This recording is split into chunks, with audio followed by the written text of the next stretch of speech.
Presiden Paris Saint-Germain Nasser Al-Khelaifi menegaskan jika klubnya memerhatikan benar regulasi financial fair play dan menjadikannya acuan dalam berbagai kebijakan, termasuk ketika mendatangkan Lionel Messi yang upahnya dikabarkan mencapai 40 juta euro yang jika dirupiahkan per 13 Agustus 2021 sebesar 677 miliar rupiah. Meski begitu, klarifikasi Al-Khelaifi tetap nggak begitu saja meredakan perdebatan. Tudingan PSG melanggar ketentuan financial fair play atau juga disingkat FFP datang dari berbagai penjuru. Halo dan selamat datang kembali di Papa Bola. Aturan Financial Fair Play diperkenalkan pada 2011, membatasi klub untuk membelanjakan uang sesuai dengan pendapatan mereka. Ketika aktivitas belanja melebihi ketentuan, klub bakal mendapat sanksi untuk nggak berbelanja di atas 30 juta euro selama 3 tahun berikutnya. Adapun pendapatan klub sepak bola biasanya bersumber dari tiket penonton, hak siar televisi, iklan, penjualan pemain, serta hadiah kejuaraan. Pendapatan itulah yang kemudian diseimbangkan dengan pengeluaran klub meliputi transfer pemain dan gaji. Namun demikian, belum satu dekade sejak regulasi tersebut ditetapkan, UEFA mengambil kebijakan darurat menyikapi pandemi COVID-19 yang merebak 2020 lalu. Klub yang mencatatkan kerugian di atas 29 juta euro memungkinkan untuk lolos dari sanksi. Tapi itu juga berlaku selama klub bersangkutan bisa membuktikan bahwa kerugian tersebut memang disebabkan oleh pandemi. Meskipun kedatangan Messi sulit dijadikan pembenaran sebagai kerugian efek pandemi, PSG diyakini bakal memanfaatkan relaksasi tersebut untuk bisa lolos dari sanksi. Pada sesi perkenalan resmi Messi sebagai pemain PSG pada Rabu 11 Agustus 2021 waktu setempat, Al-Khelaifi menegaskan jika pihaknya sangat mengetahui dan menyadari ketentuan-ketentuan dalam FFP, dan ditegaskannya jika PSG akan selalu mengikuti setiap regulasi termasuk FFP. Dalam tiap kebijakan, petinggi PSG disebut selalu memastikan langkah yang diambil nggak bertentangan dengan peraturan, termasuk dengan langkah mendatangkan Messi yang didahului pendalaman oleh bagian komersial, finansial, dan legal PSG. Setelah semuanya dipastikan aman, terutama dalam ketentuan financial fair play, disitulah klub tancap gas mengontrak pemain berjuluk La Pulga tersebut. Diberitakan oleh Marca, bergabungnya Messi ke PSG membuatnya menjadi pemain dengan gaji tertinggi di klub tersebut, yang dikabarkan mencapai 40 juta euro per musim, melewati Neymar yang digaji 36,8 juta euro per musim dan Kylian Mbappe 25 juta euro per musim. Sebagian pemain lagi di PSG juga menerima upah fantastis. Sergio Ramos misalnya digaji 20 juta euro per musim, sedangkan Gianluigi Donnarumma, Marquinhos, Angel Di Maria, Keylor Navas, Presnel Kimpembe, dan Mauro Icardi masing-masing digaji 10-15 juta euro. Yang mana jika semua pemain PSG digabungkan, maka bakal menghasilkan tagihan gaji mencapai 300 juta euro atau setara 5,07 triliun rupiah.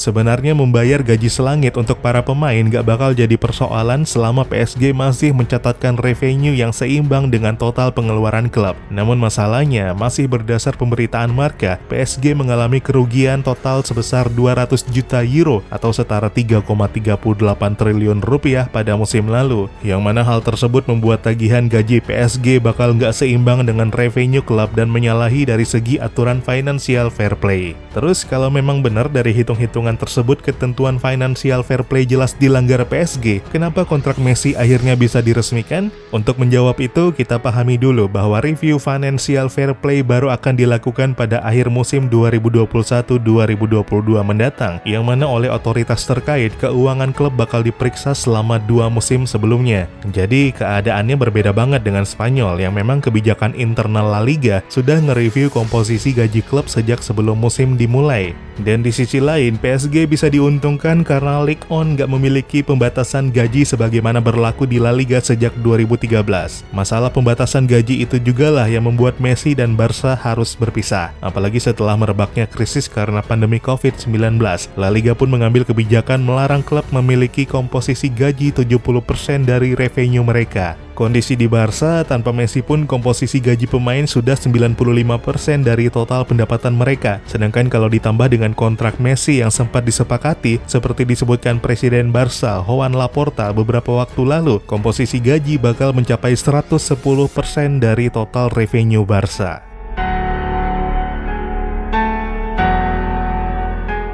Jadi sungguh diuntungkannya PSG berkompetisi di ajang yang gak memiliki regulasi seperti La Liga. PSG pun juga bisa mengambil keuntungan dari kebijakan financial fair play yang tengah mendapat relaksasi karena pandemi COVID-19.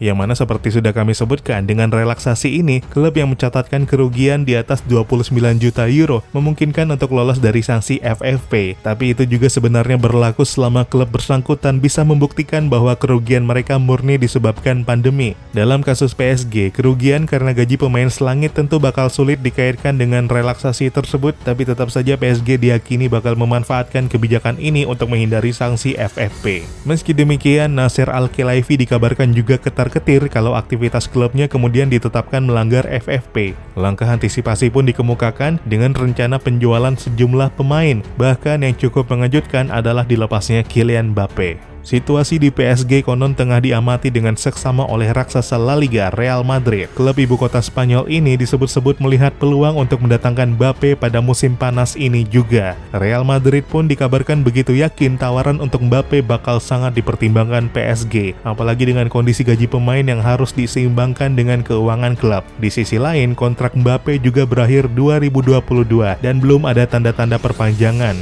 Ketimbang kehilangan pemain 22 tahun tersebut dengan cuma melepasnya musim panas ini dengan nilai menggiurkan tentu menjadi opsi yang lebih baik. Media Spanyol Cadena SER mengabarkan jika Real Madrid bakal menawar Mbappe dengan mahar 120 juta euro atau setara 2,03 triliun rupiah. Bagi pemain seperti Mbappe, nilai tersebut sebenarnya bisa dibilang cukup murah jika mengacu situasi pasar pemain saat ini. Mengambil contoh Jack Grealish yang dibeli Manchester City dari Aston Villa pada musim panas 2021 ini dihargai sebesar 117 juta euro atau setara 1,98 triliun rupiah. Kalau dibandingkan antara kedua pemain, tentu Mbappe harusnya bisa memiliki harga yang jauh lebih tinggi. Tapi sekali lagi, kontrak Mbappe tersisa 1 musim dan telah berulang kali dilaporkan menolak tawaran perpanjangan yang disodorkan PSG. Padahal nilai yang ditawarkan pun gak bisa dipandang sebelah mata. Dari upah semula 20 juta euro per musim, naik jadi hampir 35 juta euro per musim atau setara 592 miliar rupiah.